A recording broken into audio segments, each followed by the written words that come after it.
Bom dia, hoje é 13 de março, eu sou Ana Carolina Zitlag e esse é o Ouvindo um Podcast da Bloomberg Linha.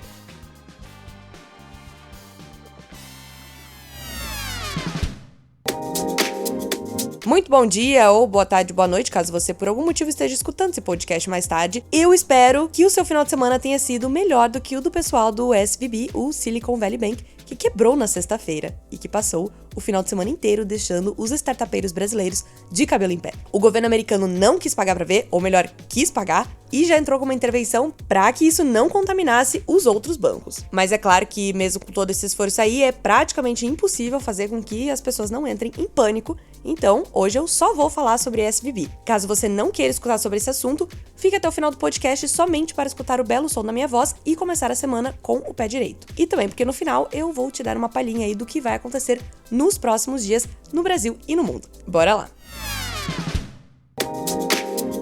A segunda-feira promete ser o dia D para que os investidores e fundadores de startups tenham uma dimensão da extensão dos estragos causados pela quebra na cesta do Silicon Valley Bank, o SVB, o mais acessado por startups no mercado americano. O estrago só não vai ser maior porque, como eu disse, o governo americano não quis pagar para ver. Depois de um fim de semana de reuniões, autoridades do governo americano anunciaram medidas extraordinárias com o objetivo de evitar que o colapso do SVB, já sob intervenção, se estenda para outros bancos.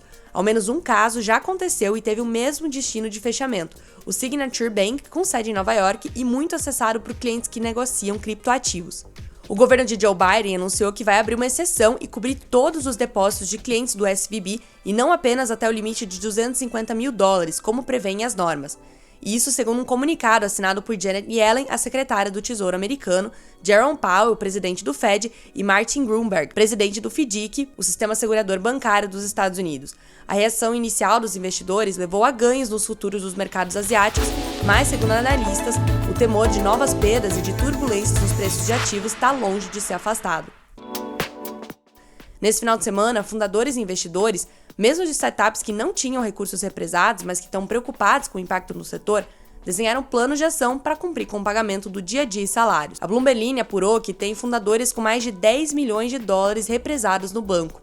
Há aqueles que fizeram pedido de transferência na sexta, mas que ainda não receberam os recursos. E ainda sobre isso, e eu falei que eu ia só falar sobre isso, afinal essa é a maior quebra de um banco americano desde a crise financeira de 2008, o HSBC anunciou a compra do braço britânico do Silicon Valley Bank e encerrou um fim de semana frenético no qual ministros e banqueiros exploraram várias maneiras de evitar o colapso da unidade inglesa do SVB. A subsidiária restrita do credor londrino adquiriu o Silicon Valley Bank UK Limited por £1. O negócio será fechado imediatamente e vai ser financiado com os recursos existentes.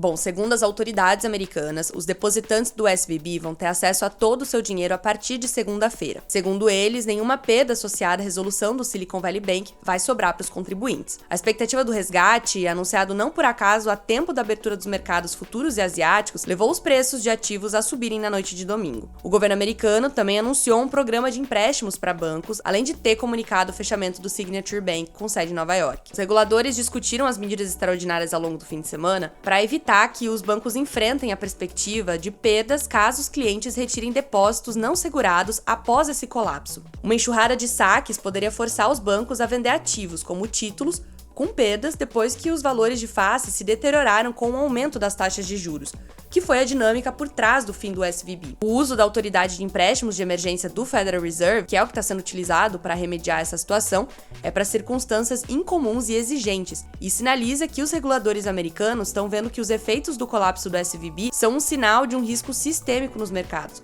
Ou seja, esse assunto ainda vai dar muito o que falar durante essa semana.